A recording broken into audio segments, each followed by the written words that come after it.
അധ്യായം 116. യഹോവ എൻ്റെ പ്രാർത്ഥനയും യാചനകളും കേട്ടതുകൊണ്ട് ഞാൻ അവനെ സ്നേഹിക്കുന്നു. അവൻ തൻ്റെ ചെവി എങ്കിലേക്ക് ചായച്ചതുകൊണ്ട് ഞാൻ ജീവകാലമൊക്കെയും അവനെ വിളിച്ചപേക്ഷിക്കും. മരണപാശങ്ങൾ എന്നെ ചുറ്റി, പാതാള വേദനകൾ എന്നെ പിടിച്ചു. ഞാൻ കഷ്ടവും സങ്കടവും അനുഭവിച്ചു. അയ്യോ യഹോവേ, എൻ്റെ പ്രാണനെ രക്ഷിക്കണമേ എന്ന് ഞാൻ യഹോവയുടെ നാമം വിളിച്ചപേക്ഷിച്ചു.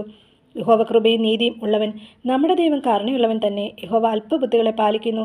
ഞാൻ എളിമപ്പെട്ടു, അവൻ എന്നെ രക്ഷിച്ചു. എൻ മനമേ, നീ വീണ്ടും സ്വസ്ഥമായിരിക്കുക. യഹോവ നിനക്ക് ഉപകാരം ചെയ്തിരിക്കുന്നു. നീ എൻ്റെ പ്രാണനെ മരണത്തിൽ നിന്നും, എൻ്റെ കണ്ണിനെ കണ്ണുനീരിൽ നിന്നും, എൻ്റെ കാലിനെ വീഴ്ചയിൽ നിന്നും രക്ഷിച്ചിരിക്കുന്നു. ഞാൻ ജീവനുള്ളവരുടെ ദേശത്ത് യഹോവയുടെ മുമ്പാകെ നടക്കും. ഞാൻ വലിയ കഷ്ടതയിലായി എന്ന് പറഞ്ഞപ്പോൾ ഞാൻ വിശ്വസിച്ചു. സകല മനുഷ്യരും ഭോഷ്ക് പറയുന്നു എന്ന് ഞാൻ എൻ്റെ പരിഭ്രമത്തിൽ പറഞ്ഞു. യഹോവ എനിക്ക് ചെയ്ത സകല ഉപകാരങ്ങൾക്ക് ഞാൻ അവന് എന്ത് പകരം കൊടുക്കും? ഞാൻ രക്ഷയുടെ പാനപാത്രമെടുത്ത് യഹോവയുടെ നാമം വിളിച്ചപേക്ഷിക്കും. യഹോവയ്ക്ക് ഞാൻ എൻ്റെ നേർച്ചകളെ അവൻ്റെ സകല ജനവും കാണുകയെ കഴിക്കും. തൻ്റെ ഭക്തന്മാരുടെ മരണം യഹോവയ്ക്ക് വിലയേറിയതാകുന്നു.